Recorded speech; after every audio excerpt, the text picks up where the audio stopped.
You're listening to Doja Told Ya Radio. What's happening? What's happening? What's DOZHATOLDYA.COM. happening? It's your boy Dame Doja, and we are back. And it's time to react to some brand new news, man. And we're gonna go ahead and do the Diddy trial update, man. Diddy trial update. What is this? Week 3. We've seen Cassie, we've seen Dawn, or as I like to call, Yawn. Take the stand. Um, and we've seen police at this point take the stand. We've seen escorts take the stand.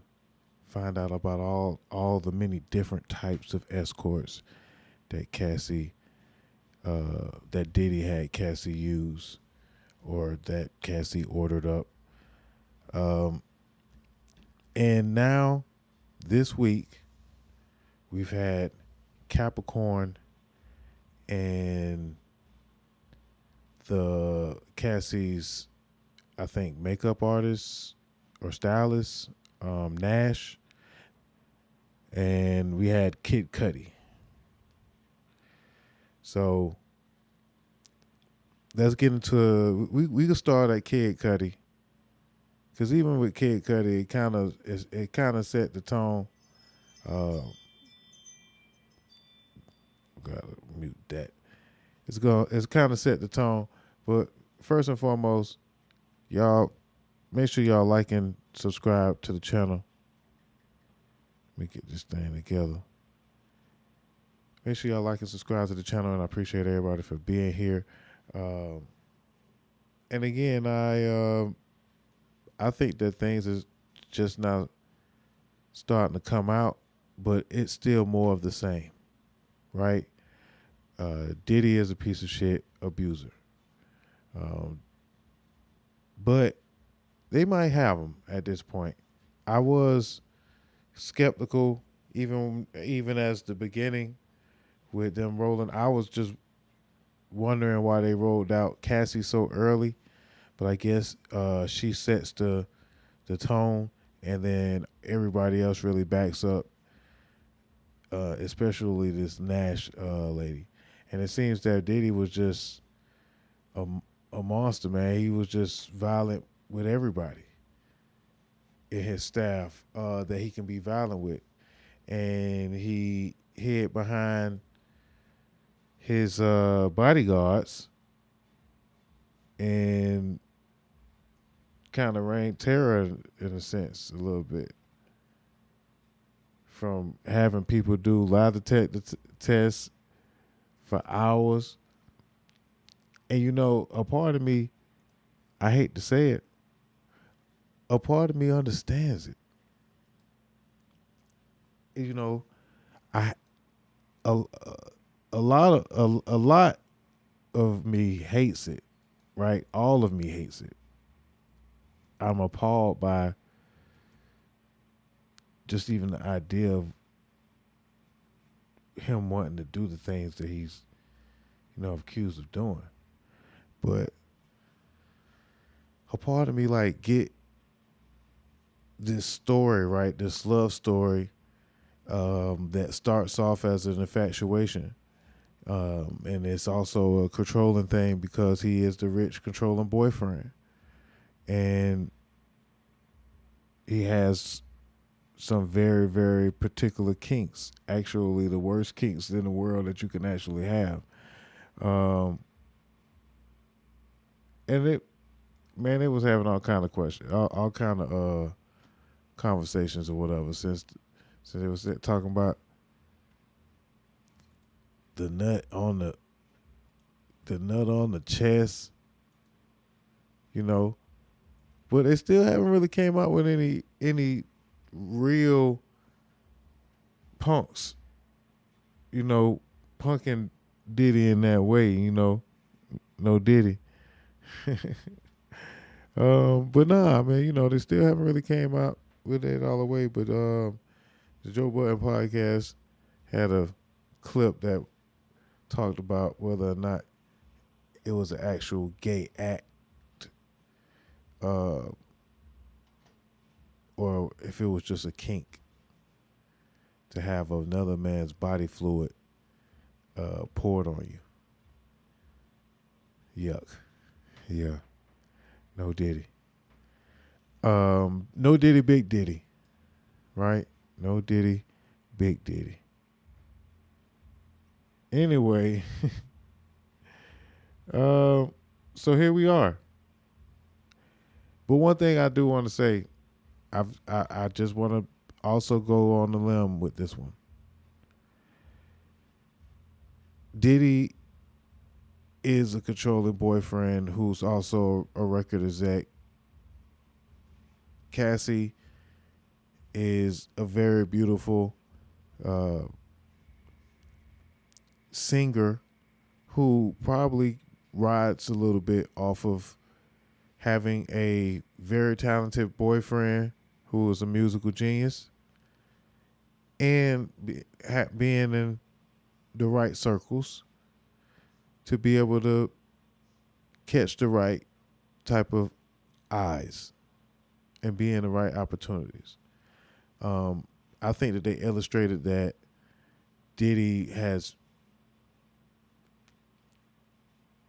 not really hung the music thing over her head, whatever, like as much as I thought he did, as far as her music not coming out the way it was supposed to come out. Because maybe the music just wasn't good. Because when you're working with all these, when you're working with the best producers in the world, and they spending real money on the studio time, they spending real money on the hotels and the transportation and the room service and the phone bills, and any now I ain't gonna say any, but I've heard, seen, and experienced situations where a man will feel played when they paying bills and they paying for things, and the woman is seeing another man in their house, in their apartment that the man is paying for, and the man really flipping out and not really being too comfortable, not to give any excuse or any rationale, I'm going to say, to even the idea of the type of abuse that Diddy, just he just was that Diddy was capable of. Excuse me, I'm sorry. But still, I just have to say, think about it from a lot of different angles of, is it really the RICO charge? Is it really sex trafficking though? Or is it rich, super rich, controlling boyfriend, beautiful, mid-talent, star, girlfriend who has a very particular lifestyle? Yes, a lot of things probably was presented to her in a way that she couldn't really refuse, but she eventually refused it, right? But I feel that when people say that they don't want to come forward to the police because they fear retaliation, like if the police can't save you, then who's gonna save you? Like, how do you get saved by the security guard or the makeup artist? Like, how do you confide in the record label about your abuse, or your lawyer without the and this is not, I shouldn't even be talking like this. I know I shouldn't be victim blaming, but again, it's just kind of, that throws me for a loop whenever that part of the story comes up, because all of these people that are part of it, that are not on the stand with Diddy, his security guards need to be on the stand with him. Capricorn, while she had a very traumatic experience. I ain't even really get into that. While Capricorn had a very traumatic experience, even working with Diddy, she still wanted to come back multiple times and wore different hats and different positions in his companies. And she said that she just wanted to prove herself. She said that she was inspired. She probably was secretly in love with Diddy. But yeah, that was an interesting twist, because one side of the headlines would be like, Diddy kidnapped this girl who used to work for Suge, and because she used to work for Suge, he gave her this type of treatment. But she was just, Suge even said she worked with him while he was in jail for a second, but she was just a around the way girl who had a lot of industry plugs, and she worked hard because she was a part of many big moments in hip hop, I would say, both controversial and artistic. So yeah, I know, y'all. I'm trying to get this. I don't know why this thing ain't working right. It's just getting on my nerves. So let me fix it. But yes, sir. So what y'all think, man? How are we looking so far? I guess I should just get into this clip from Lauren Conlin, and we'll get the daily update. Afternoon update. We are on day 11, and I'm very sorry for the late update, but we finished the direct testimony of the witness, Deodre Nash, the celebrity DOZHATOLDYA.COM. Cassie, and then we started on the cross-examination, which was done by Xavier Donaldson. And his testimony was a lot. It was a lot about the violence that Cassie experienced at the hands of Diddy, and also the violence that Deontay himself experienced at the hands of Diddy, which was shocking, but a lot of what we've already heard before, if that makes sense. So he spoke about the incident, Deontay, that Cassie also spoke about, where Deontay, Mia, and Cassie were at her LA apartment after going out for a little bit during the day. Maybe there was some day drinking. I'm not certain, but they went back to Cassie's apartment, the three of them. I ain't gonna lie, man. The whole time I thought this Nash person was a female. I just want to put that out there. I don't think this Nash person. Now that I think about it, if Deontay Nash is this may be a male of the LGBT community, and I had no idea. And according to Deontay, they were helping her pack for this Canadian music festival. And, he said that, but he also said Cassie was sleeping on the couch, which Cassie testified as well during her direct. But Diddy shows up at the door. Deontay lets him in. He's irate. And he says something like, I told that B to call me. And that's when he kind of rips Cassie off the couch by her hair and starts beating her. And Deontay said that he jumped on Diddy. The descriptions of the beatings have been horrific. I just want to say they have been. Ike Turner ain't got shit on Diddy. He's back, Diddy threw him off, and then Mia jumped on his back, threw her off, and that's when he started beating Cassie again until her temple hit the side of a bed frame and started gushing blood. Then he said that Diddy got a little nervous. Deontay went to get towels. He said that he was going to call 911, or he started to call 911, but he stopped. He said someone told him to stop, and he doesn't remember who, but he hung up. And then that's when Diddy said that D-Rock should take Cassie to a plastic surgeon. He testified about another time he and Cassie were cooking at her apartment. This is 2013 or 2014. They were in LA. Sorry, I ate something and I feel like it's coming out my teeth. Don't you hate when that happens? Don't you hate when that happens? You just want to enjoy food, and next thing you know, you got to pick it out of your teeth. Ew. But back to the program. He said that Diddy showed up at her house, and again, he just said, I want to talk to Cassie.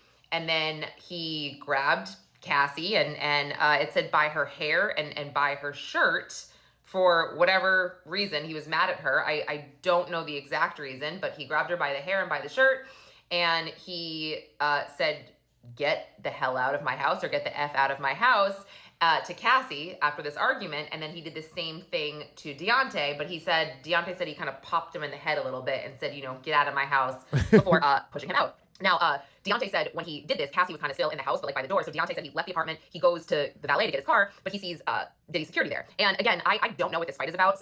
He didn't say what the fight was about. It was just they were cooking, and Diddy showed up at the house angry at Cassie. And again, I'm sorry if that sounds confusing. That's all that we know.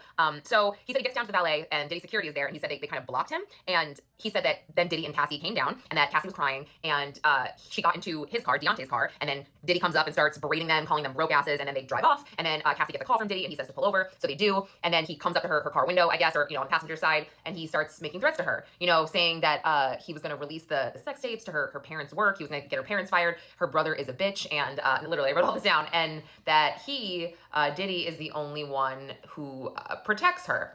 So they drive to Deontay Nash's house. Cassie is crying, and he actually said to Cassie, "Who cares? Let him release these tapes. He's on them too." And Cassie said, Cassie say, "Yeah, that's the plot twist. Dun dun dun. That's the plot twist." Some of the tapes Diddy's not on, but he has tapes of her with other people, and he can make her look like she's just this person. But then I don't know. She can then say, "Hey, man, Diddy's gay," and then boom, Diddy's ruined, right?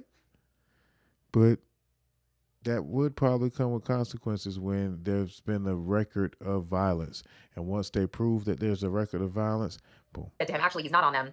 Another man is on them. I'm having sex with someone else. So, yeah, that's what's going on. And then he said that Cassie told him that, she didn't want to do it, but she was doing it for Diddy. Now they get to his house, or no, I'm sorry. They're on the way to his house, but then he says it's going to be safer for Cassie just to get a taxi and go somewhere else to a hotel. So he drops her off on Sunset Boulevard. He goes to his house, and he talks about how Diddy shows up at his house and starts looking for Cassie everywhere. And he actually said that Diddy looked in the oven. He's like, I don't know why he did that. But as a side, Diddy looked in the oven. Like, I ain't gonna really even breeze past that, right?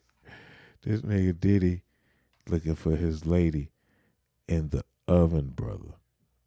In the oven. That boy Diddy different. Kizzy. That boy looking in the oven for his chick. Like, and I know these are bad jokes. I shouldn't be making bad jokes. I'm sorry, y'all. Back to I know he was a very sassy, kind of funny witness. He said things like that. Like, Diddy looked in the oven. I don't know why he did that. But then finally he said that Diddy took his phone and his keys, and then Cassie called Deontay Nash's phone from the hotel she was at. Did she call him a sassy witness? Oh. And then he said that Cassie told him that, she didn't want to do it, but she was doing it for Diddy. Now they get to his house, or no, I'm sorry. They're on the way to his house, but then he says it's going to be safer for Cassie just to get a taxi and go somewhere else to a hotel. So he drops her off on Sunset Boulevard. He goes to his house, and he talks about how Diddy shows up at his house and starts looking for Cassie everywhere. And he actually said that Diddy looked in the oven. He's like, I don't know why he did that. But as a side note, he was a very sassy, kind of funny witness. He said she did call him sassy. And I don't know if she really meant sassy in the way. Let me not have old girl looking like that. My bad, baby. I don't know if she meant the sassy like, the black, like the community means the sassy, but we gonna keep moving. Everywhere. And he actually said that Diddy looked in the oven. He's like, I don't know why he did that. But as a side note, he was a very sassy, kind of funny witness. He said things like that. Like, Diddy looked in the oven. I don't know why he did that. But then finally, he said that Diddy took his phone and his keys, and then Cassie called Deontay Nash's phone from the hotel she was at, and it was the La Montrose Hotel. And so, she called, and he answered, and he's like, oh, that's where she is, so let's go there. So they go to La Montrose Hotel, and he tracked her down. According to Deontay Nash, the front desk told them where Cassie's stalking room was. And Diddy said, go get her, like, thinking she'll come with him. And he said, give me my phone back. Deontay said this to Diddy. So he gets his phone back, and he goes upstairs. They find Cassie, and I believe, yes, D-Rock was with him at the time. And Cassie jumped when they opened the door or walked in, and they said, Diddy's looking for you. Sorry, Diddy's looking for you. And according to Deontay Nash, she basically said she'd rather jump off the balcony type of thing. He said she went to the balcony and said she was going to go over. So however you want to interpret that. And I guess one of the security guards said, no. And it also kind of told me that she like was in her own room at one point, and nobody could really kind of access her but her friend, um, you know, and that was kind of telling in a number of ways. No, we'll take you out of the side. Doing her thing, or not a movie set. I'm sorry, a music video set, and Diddy cornered him outside and threw him up against a car and said, like, I told you, don't go out with her, because I guess they went out the night before or something like that. So, yes, her birthday, she didn't want to do an FO. He witnessed an escort leaving their hotel room in Vegas one night. They were on the same floor, and he said also during his direct that he doesn't hate Diddy, and he actually texted with him, after he left in 2018, and he stopped styling Diddy and Cassie when Cassie and Diddy broke up. And during the cross, the cross, there was kind of a lot going on with that, but it was I was wondering where it was going, so that's why I guess I'll be brief with some of these notes and we'll finish it tomorrow, so maybe I'll have a little more context. But Xavier Donaldson talked about how he didn't want to have these meetings with the government. And he said, are you sure you had your lawyer with you? Are you sure you're not planning to sue Diddy or make a demand for any money? And he said, no, I just had my lawyers with me for that meeting and for this case, because I just don't do federal court. And he said, okay, are you sure? He showed him some transcripts saying, are you sure you are not going to sue him? And he said, I'm sure. Deodre Nash also talked about Cassie's music a lot, how Diddy would threaten not to record to release her songs, how he didn't put her mixtape out for sale. And Donaldson was kind of like, you know a lot about music, but you're a stylist. Like, how did you know all of this? He basically said that, Diddy gave you your start, didn't he? You were a celebrity stylist because you started off as an intern at Bad Boy, basically. And he said, yeah, you're right. He talked about, I guess, being high during some meetings with the government. I'll get into more tomorrow when we finish because I can tie it all together. But again, he was just a sassy witness. That's basically what we're going to have. At one point, he was being asked a question about Cassie, and he said, "Oh, like you mean Mrs. Fine? Her last name?" And it was funny. There was some comic relief there amid some of the. So he up there cracking jokes and being sassy or whatever, and it's a man life on the line, and Cassie's life is being dragged all through court. So it's just terrible, terrible, terrible situation, man. But we're gonna go ahead and wrap this thing on up, man. This is what day 10 of the Diddy trial, and day 11, and that's just my take so far. Things are kind of formulating though. I can kind of see how they are making their case, but it does seem like the rich jealous boyfriend is on the prowl, and he's a monster. This is gonna be one hell of a lifetime flick, though. If you've seen one, you've seen them all, but that's not even the case here. And I think we may even have even more shockers. So y'all stay tuned, and I appreciate all the love and support y'all been giving, man. Make sure y'all like and subscribe. All platforms. It's Doja Told You, man. Y'all know it's the Doja Told You podcast. Every Thursday we go live, but look for us on YouTube, man. Just follow us on Doja Told You on all platforms. And if you would like to send a Cash App donation, man, Doja Told You Radio on the Cash App, man. You see it all in the description. And I appreciate y'all for sharing and telling your friends about what we're doing over there. So yeah, this is the Diddy trial update, day 11. We'll see y'all next time, man. I'm Dame Doja, and this is Doja Told You Radio. You dig. DOZHATOLDYA.COM.